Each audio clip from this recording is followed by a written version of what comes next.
and to see if we could work together, the two of us. So we went out and we shot this little film in 12 days, and we kind of called in every favor that we could. And it was pretty much just he and I.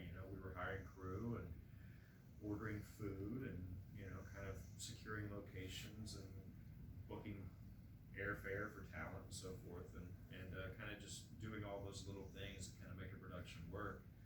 But all the while, never did we approach it, and in my experience, in my 20 years of making films, it was always about the result and the how much money can the film make. And I felt like when you're worried about how much a film is going to make, you approach every aspect of it from a fear base. Oh my goodness, if we cast this person, is it going to mean this amount of money? Oh my goodness, if we tell this kind of story, are we going to get paid? Oh my goodness, if you point a gun at a woman's head, what are people going to think in your opening frame? And for us, we're like, look, let's just make this where we kind of make a film that we're proud of, and kind of see what happens. And that was kind of the genesis, for us. And we got lucky with a film that I think kind of plays really well, considering the limited resources we have. I think I would agree. So, beyond the typical constraints of having a low budget or a micro, ultra low budget, and a pretty short shooting schedule, were there any complications or obstacles that arose during the production? Honestly, I think sometimes when you have more money, that's where you run into complications. When you're limited on resources, you have to kind of look at everyone and say, we're all here for the right reason. We're all here to make something that we think is special. And I think a lot of times when you have a lot of money, people show up because it's a good paycheck. So everyone that was involved in this production, which, the credits are quite short. I think there's more people in post. I think we had 8 crew members and 7 cast members, and half of those casts were actually related to the director. My dad was the director's father, and my children were the director's sons. So it instead of like complications, it was actually, we became a family unit. And we shot in this really tiny town, which you guys saw the film. This was a town of 350, and the town is called Kanash in Utah, just south of Provo, about an hour. And there's nothing within 45 minutes of this town. So it's this little Mormon community, and as a result, there were no distractions. So, we all just kind of lived together, and we rehearsed every single day because we knew that we had such limited takes, and we also knew that we were shooting it in more of like this. Robert kind of described each frame as like a living photograph. So as opposed to having traditional coverage where you're doing like a wide, medium, and close-ups, we knew that we just kind of we were giving these actors kind of like a stage. So for us, it was really more of a gift. It gave the actors an opportunity to kind of go into the scene with an idea and really let it kind of build throughout the scene and kind of play out. Because in traditional filmmaking, you shoot it, you shoot a scene for like 4 hours, from 6 or 7 different angles and 5 to 20 different times, each different angle. So you almost have to pace your performance in a way to where you're not giving too much away. And when you shoot the way that we shot this, we only got 2 takes per scene, so maybe 3. So as a result, everyone comes in really giving it their all, and it kind of made the scenes have a true arc and a true build, almost kind of when you're watching a stage production. So we certainly used our what would have been, I think, a typical limitation. We kind of used it to our benefit, and I think it kind of enhanced the creativity as it were. Excellent. So I want to get to your character, David. I mentioned when we started off that you are in every single scene. It is in many ways your character's film. Knowing that your character is responsible for the audience point of view, how does that affect your performance going into it? Well, I'm an actor, so I like being in every frame.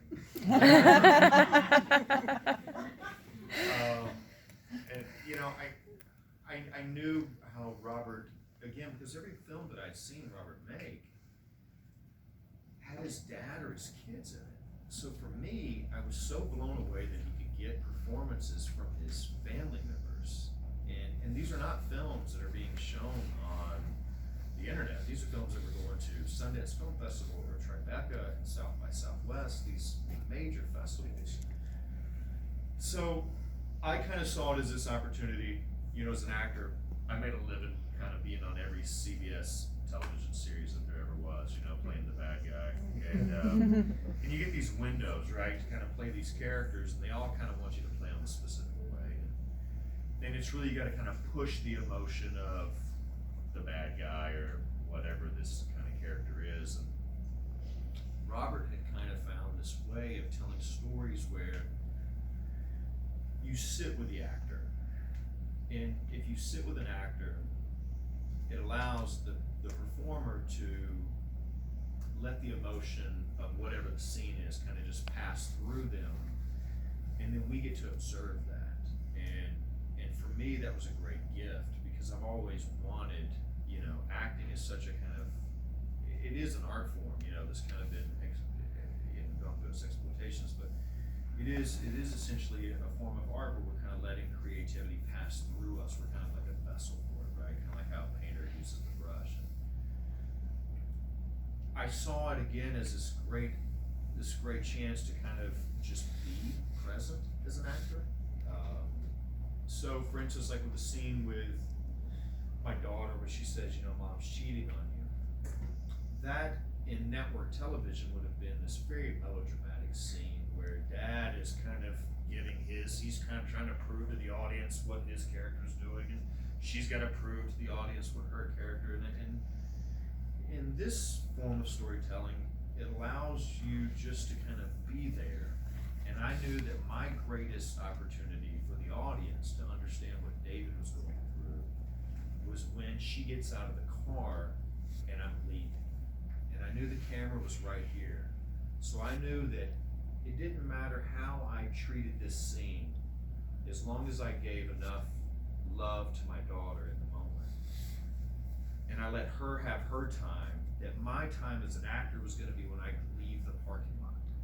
And when I turn to the camera, the audience is gonna know what David's really feeling. And you know, we as humans, we always kind of cover everything up, how we feel. And we share it for those kind of private moments. And Robert kind of shot the film in that way. So it was an exciting opportunity to be able to kind of internalize the performance as opposed to kind of have to push it on the forefront. You touched on a lot of this already, but I did want to bring up how he shot the film. A lot of long takes. Does that, as a performer, does that create a challenge of, like you said, you only get a couple, maybe 3 takes for each scene? Or does it allow you to kind of just ground yourself in the moment? Yeah, you know,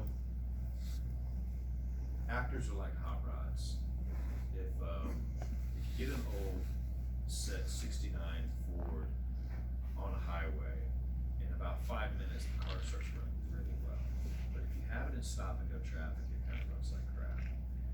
I think actors are very similar to that you need to kind of get the motor running. And for us, we went into these scenes, kind of how I alluded to before. When you go into it with an idea, kind of like a stage performance, you go into it with a clear idea and everyone knows their dialogue and we know our blocking, but if you let the scene, if you let it go without cuts, then whatever happens to you, it can send the scene in a whole new trajectory, right? And I think that's kind of how life, we all kind of, when we're going to go have a conversation with someone who we love, and there's a conflict and you kind of have the argument in your mind on the drive over. That's kind of how acting is, and then you get into the scene, and then it's going to kind of shift and take form. And those long takes are, again, they're such a great gift because it allows the actor to kind of take each moment that happened before, and you can build upon that. And I think that a film like this benefits from that type of storytelling and from that structure because I think it kind of grounds the whole performance and makes it feel a little more authentic. Absolutely. And particularly in those long takes, many of which are with, like you said, the director's children, how much much room did he allow for improvisation in scenes like that?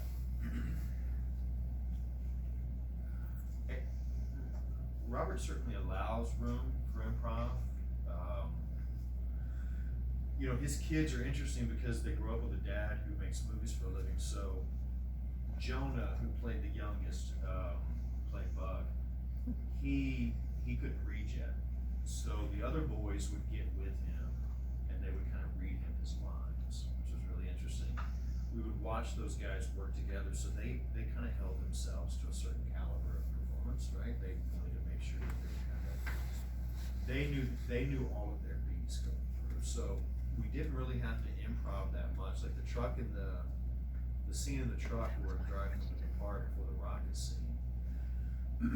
Now we're in Kanash, Utah, which was 350 people, so there was no distraction. So when we weren't eating or sleeping, we were rehearsing or shooting. So I would load the kids up into the truck, and we would just kind of drive it to kind of time out the dialogue, so that by the time we're pulling into the parking lot of the ballpark, they were asking, about the rockets and kind of the whole scene. So I think to answer your question, there was certainly opportunities to improv, but we had so much time to kind of figure out the material and to work through it that it just wasn't necessary. We were able to I felt the dialogue really served kind of each scene as it related to the honesty of each moment, and it didn't seem necessary.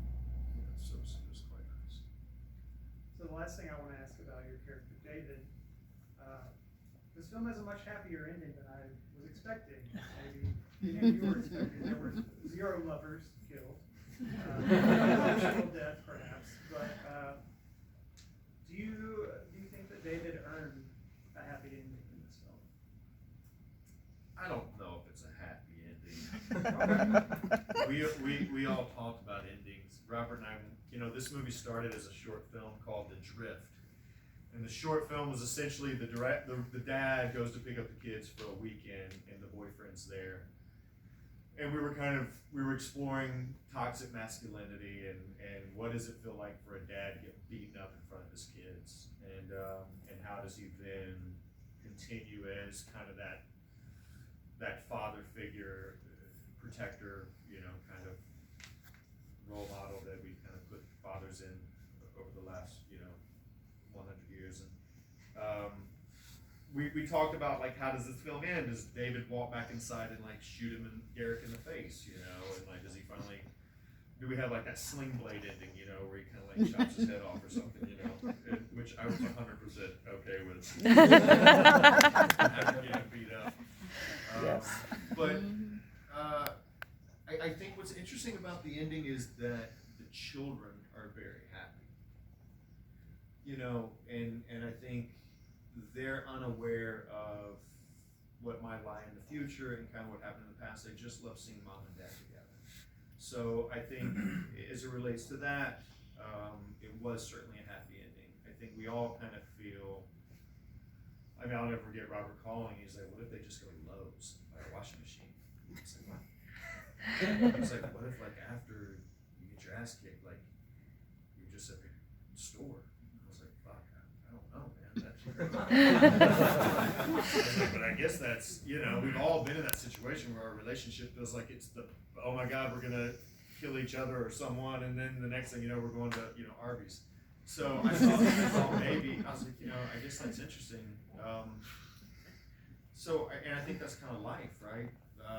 You find a way to kind of keep going, and when Robert and I were kind of talking about this film initially, some friends of ours in Nebraska, they had tried to get a divorce, and when they were going through the process of the divorce, they realized that they could not afford to kind of maintain 2 households, so they stayed together.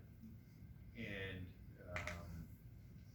you don't see that depicted in film very often, the realities of marriage and splitting up and the economics that kind of go with it. So, we want to explore all those things, and as it relates to the killing of 2 lovers, the 2 lovers were in bed in the first scene, right? And David did kill them. Mm-hmm. He killed that love, and he kind of was clinging to this thing that, and I think we kind of touched on that in the date night scene, which was, I mean, it's not like the song is kind of dancing around, like he's just hitting it right on the head, like I can fix this, I'm so sorry, you know. And we're trying to see who they were when they were in their high school years and they were teens, you know. And David certainly having such a tough time letting that go, but I think certainly two lovers were killed. And, but again, what we wanted to show at the end was that the children kind of did from that situation. Excellent. So you mentioned how small the town is where you shot. I love the small town humor that kind of just infiltrates the film, like waving to a neighbor after a stressful situation, that sort of thing. Did your own upbringing in a city like Clay, did that help you kind of relate to that setting in the film? That was improv. All those pieces were improv. Really? Yeah, Jeremy was our local liaison. He was the guy that were like, we need a truck. He's like, I know I need a truck. and I was like, oh, well, how do you? He's like, well, you know, everybody leaves their doors unlocked with their keys in the ignition because they don't want you to bust a window open if you really need to borrow a truck. So he was this really lovely, kind of out of like I had said before, like out of a Norman Rockwell painting, you know, this. So we felt we needed Jeremy in the film, and we felt we needed that, you know, like it was an improv moment when I said, hey, Mrs.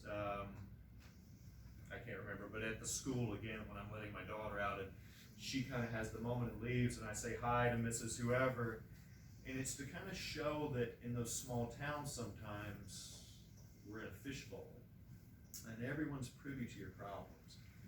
And we thought it was important to kind of show the geography of David's life to David's current life, being in his father, and he can visually see 100 yards away what kind of is happening with his family. And again, we wanted that feeling of everyone kind of knows your business.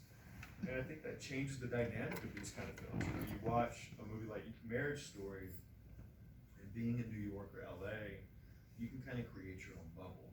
And as we all kind of know, living in Alabama, those kind of films don't necessarily, they don't represent us as the middle America. Mm-hmm. And I think when we live in these small communities, it's quite obvious that everyone knows everything that you're going through. And I think that makes it more difficult. And I think that your ego is heightened, and how you approach situations and how you navigate them is certainly different. And I think you kind of lose sight of the tools that you would navigate if you weren't in that type of, again, kind of fishbowl situation. So speaking of Alabama, you recently shot your second production under your production company with the same director, Robert Machoian. What can you tell us about that project? I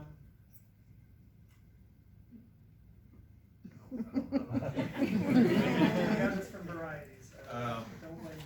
No, I don't know. It's a film. It's, again, I think we're tackling, you know, people want to talk about the white guy sucks and, you know, toxic masculinity, but we're products, men are product of this, of our, you know, 2,000 years of, you know, knuckle dragging, you know, creatures to, you know, this new world that we find ourselves in, and we all kind of grew up with dads that were quite tough, and the new man is kind of trying to navigate this new world that we kind of find ourselves in. So we're certainly kind of exploring that, and we use hunting as kind of the platform for this new film, and a man who is kind of outside of his element and wanting to kind of fit in this small town.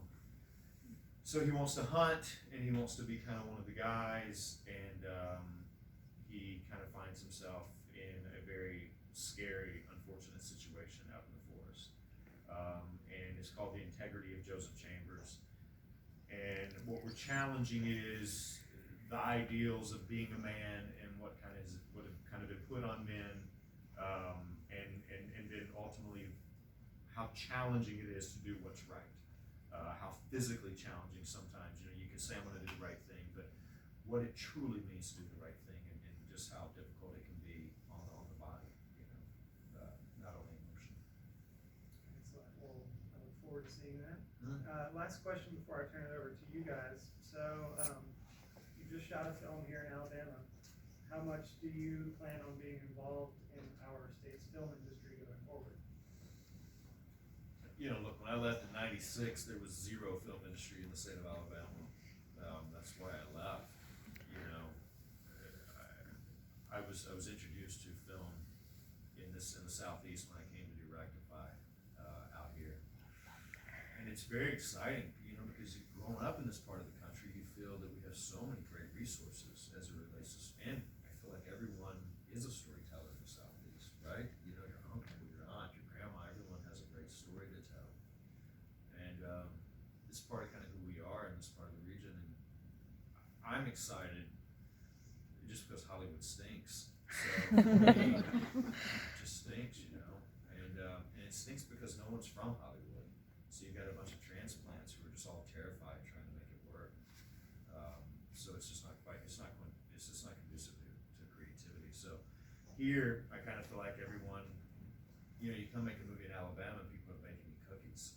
You know, you make a movie in Hollywood and people are outside with their leaf blowers on when you give them $20 to turn it off.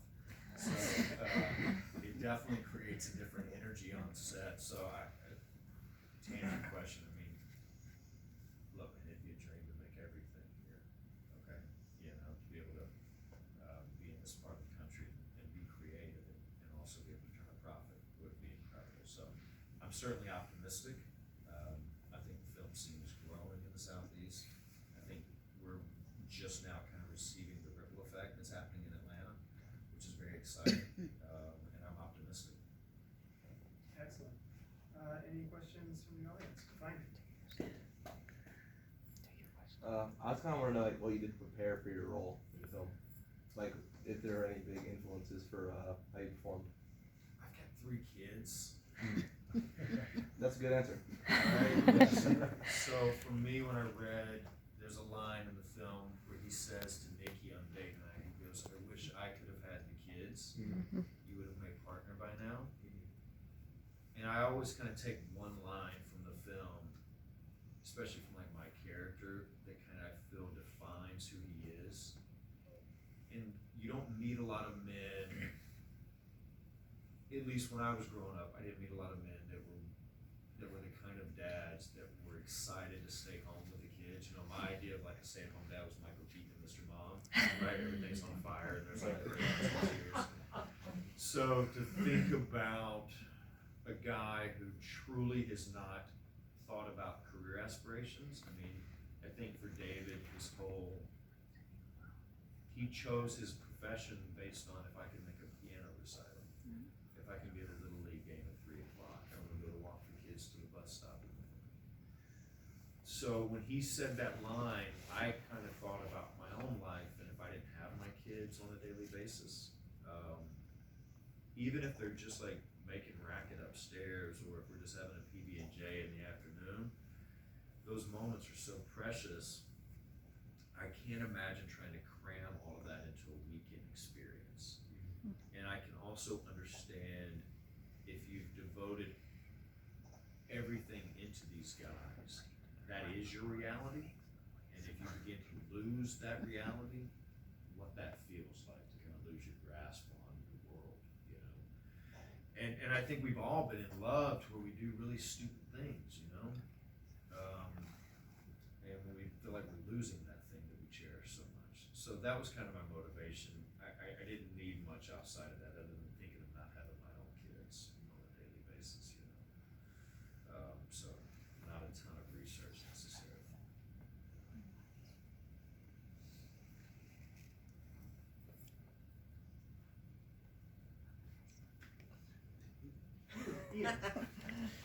I may be way off base here, but I was feeling a lot of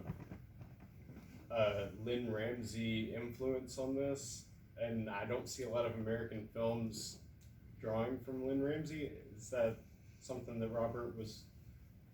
Did Robert ever talk about that? I can see some Lynn Ramsey. I think, you know, certainly Cassavetes is a big influence for us, you know, kind of based on performance. But Ramsey for sure. You know, I think for Robert, his approach and why I was so kind of excited to work with him was just the honesty of scenes, you know, and I feel like we as humans, especially more now, we're so inundated with content.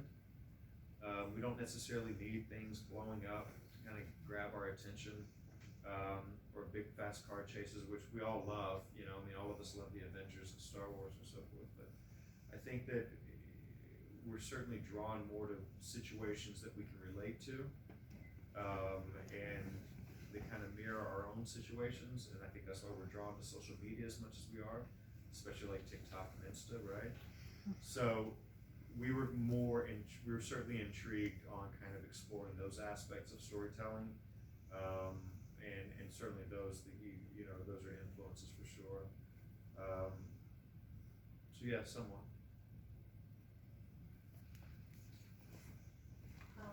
Simona Herring, my speech and debate teacher from high school, which is the reason why I'm in Hollywood.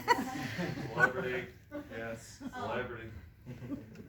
I felt like the wife's lover, with his bad temper, was not gonna let it just go or end. I was waiting to see what was gonna happen after they were shopping for the washer and the dryer. Perhaps a part 2 will help us to understand how he's going to deal with this, You know, what's interesting is talking to Chris when he first came to, and I hired Chris because we had worked together on Lethal, and he was one of those actors that came in to play a bad guy. He had this incredible approach with the scene. I remember just thinking, holy crap, that was awesome. I'm just sitting there, I'm like, who is this guy? And we're doing this interrogation scene, right, where me and Damon are in this room kind of doing the same crap that we always do. And the director comes in and he's just like, hey, if you could kind of be more of the bad guy, and gave him this really arbitrary kind of surface note, and then he left, and I watched Chris kind of take it all in stride, and he kind of played the bad guy, and I thought, holy crap, I got to work with this guy again. You know, he sees things so differently, and yet he and made the adjustments so effortlessly without kind of putting up a fight, which I would put up a huge fight. And I was so impressed with that, and he came on, and the first thing he said to me was, we don't know what Nikki's been telling Derek. He's like, what if she's been saying that she's over this guy and that he's driving her crazy, and he goes, what if we knew that he had climbed through the window? What would that perspective have been for us if this guy had climbed? If we had known, what if we had seen how we felt about that? And it was interesting to kind of see Chris's approach to the character. And it's very true. When you see him bringing the flowers, he's quite loving, and he's very kind to the daughter, and even during the fight sequence, it's a 17-minute take, and I watched it the other night, and watching him kind of trying to navigate it, he's talking about, this is my girlfriend. So clearly, Nikki has given him information that has made him feel that he's part of something, and he's always so frustrated when people call him like the jerk, in the story. He's like, I'm the good guy who's willing to take on all these freaking kids, He's like, I'm a single guy that's willing to take you on. And I thought it was such an interesting approach, and which is why we wanted to work with him in the first place. So I think Derek's a really good guy. I think Derek's a good man who got tired of this jerk calling him a pile of garbage, and so for me, I was very excited that he kind of had that approach, because I think he gave it a layer that is so authentic that most guys probably would not have played. They would have maybe played the tough guy, and I think Chris kind of played it more realistic, and I think we as an audience kind of give Nikki a little too much credit. I think Nikki was pretty in love with this dude, so much that she's sneaking him in the house when the kids are asleep. So I think there was more to it, and I think that's why it's quite sad to see her at the hardware store. I think it's anything but a happy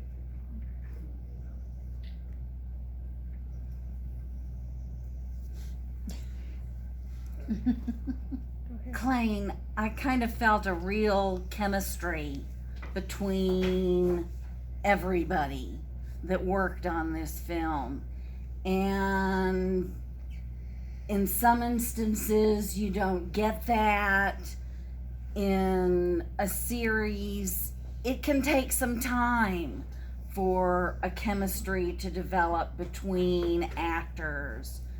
With this film, do you think it helped in that it was you know, a small town that I've heard that you've known Robert Machoian for some time and have known his kids, and, you know, did you all know, like now we know you knew Chris, did you all know each other before you started filming on this, and did it help that it was, I mean, you were there like 24/7, Yeah. did that help with the chemistry, do you think? I think it's like you suggested, it's the kind of 24/7, you know, we didn't have, there was only a Mercantile and a St. Clair gas station in this town, and we all rented these little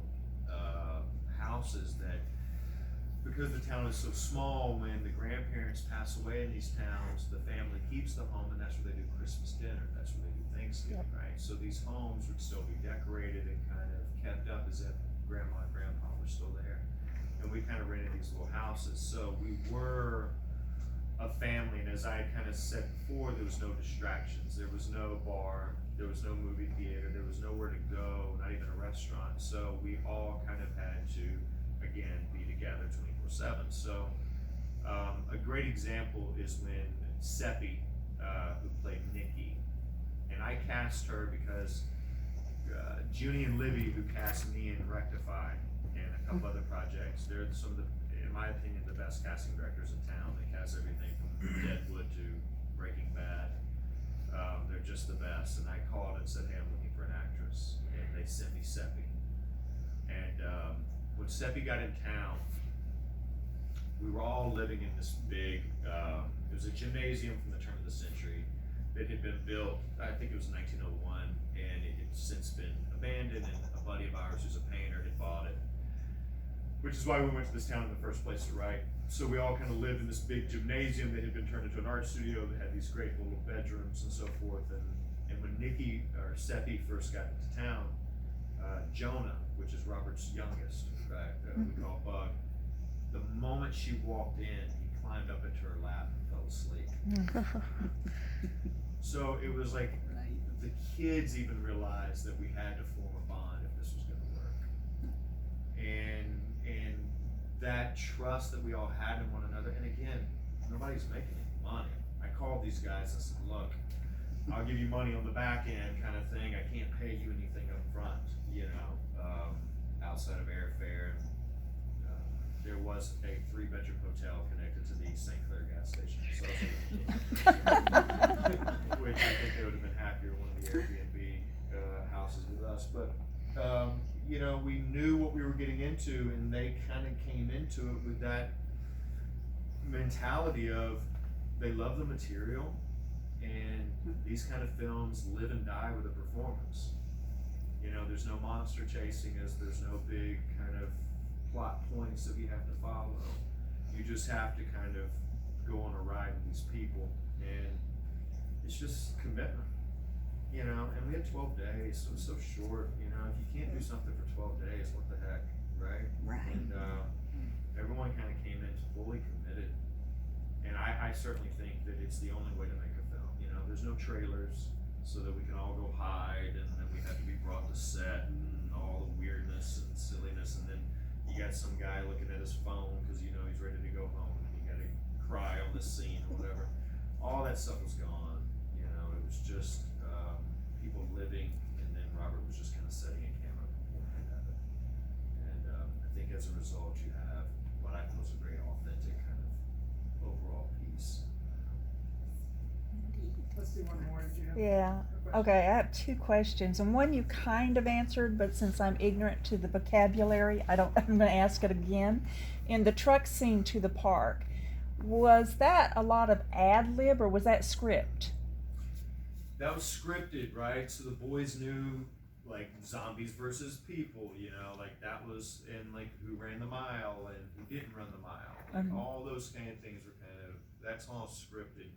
Sometimes who's supposed to say their line first gets mixed up, right?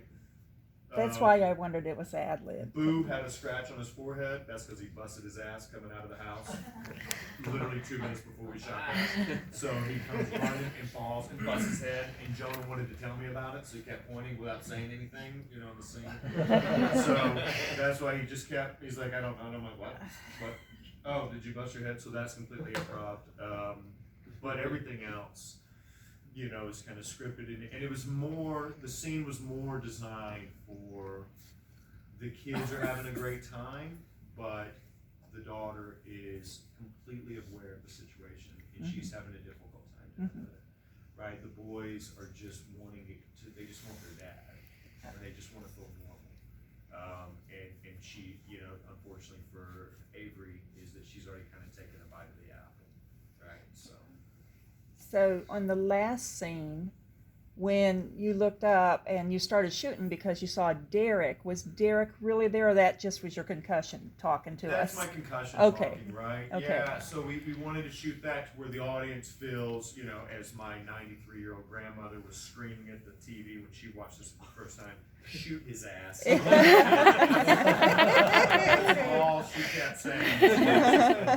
And she's a quite religious, lovely lady. She could not repeat that more, and yelling it to the top of her Yes. So we wanted the audience to kind of feel like just him being completely out of it, right? And that, and to, again, you know, 32 grand in 12 days, we had to kind of play with the audience in a lot of ways. We had to manipulate a little bit as it relates to the title, and we wanted to open the film with that shot with the pistol so that you always knew there was a threat. You know, it's kind of like Jaws, right? You want to see that fin and know that there's a threat in the water. So each time we see him on the water, we're all kind of holding our breath, and we wanted people to feel when they're in that vehicle with these children that there's a chance for violence and for something quite awful. But yeah, to answer your question,